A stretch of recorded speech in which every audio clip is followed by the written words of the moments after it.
Assalamualaikum warahmatullahi wabarakatuh. Masa kecil Nabi Muhammad dalam asuhan Halimatus Sa'diyah. Masyarakat Arab, utamanya keluarga-keluarga terpandang yang tinggal di kota Mekah, memiliki kebiasaan menyerahkan anak-anak mereka yang baru lahir kepada keluarga-keluarga yang tinggal di pedalaman atau kampung-kampung yang ada di sekitar kota Mekah.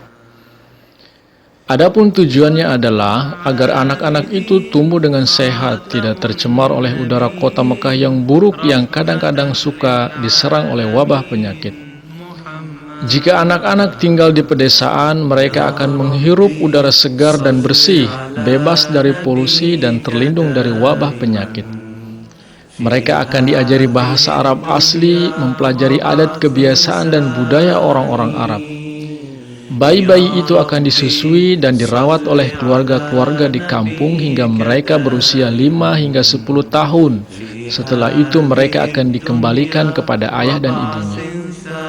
Bagi keluarga yang berjasa menyusui dan merawat anak-anak itu akan mendapat imbalan yang memadai. Oleh karena itu, mereka akan memilih untuk memberikan jasa menyusui bayi-bayi dari keluarga-keluarga terpandang dan kaya.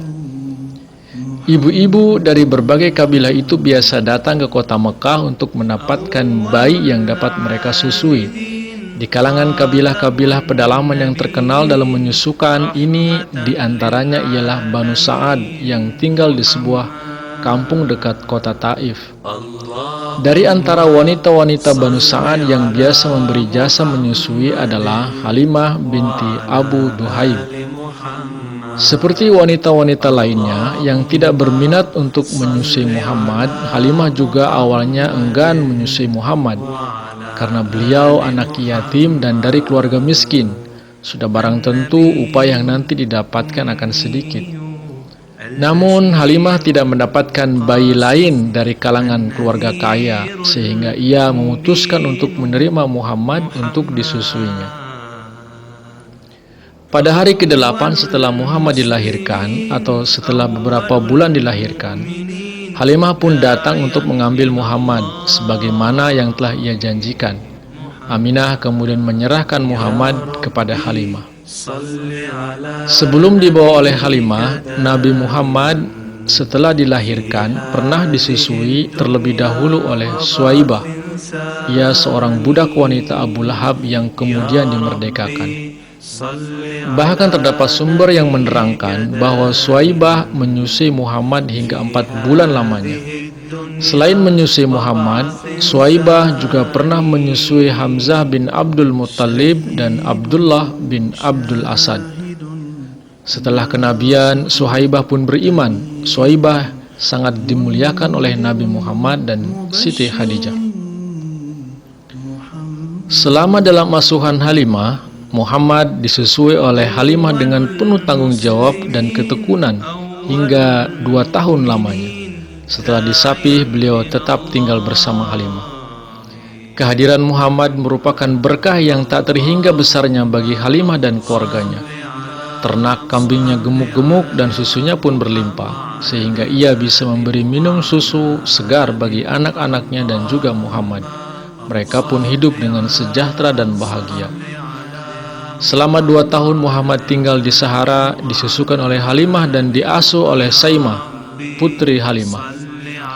Udara Sahara yang segar dan kehidupan pedalaman yang alami menjadikan Muhammad tumbuh dengan cepat dan sehat.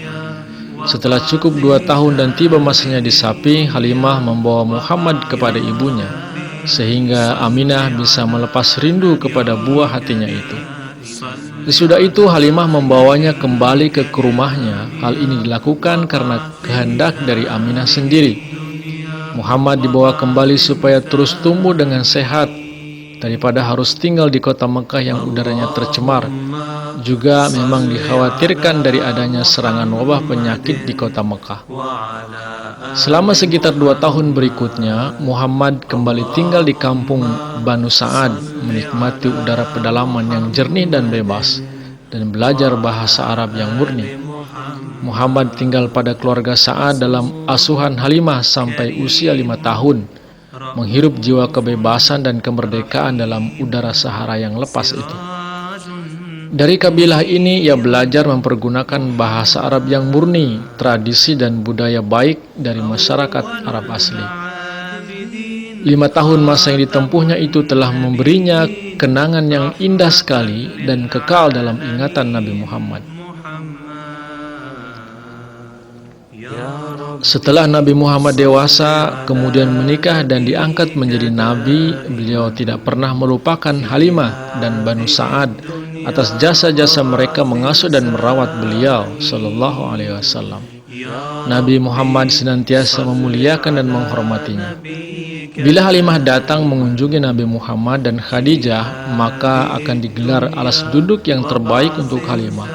Dan saat pulang Halimah akan diberi hadiah-hadiah. Pernah suatu ketika, penduduk daerah itu mengalami suatu masa paceklik sesudah perkawinan Nabi Muhammad dan Khadijah. Saat Halimah kemudian mengunjunginya, sepulangnya ia dibekali dengan harta Khadijah, berupa unta yang dimuat air dan 40 ekor kambing.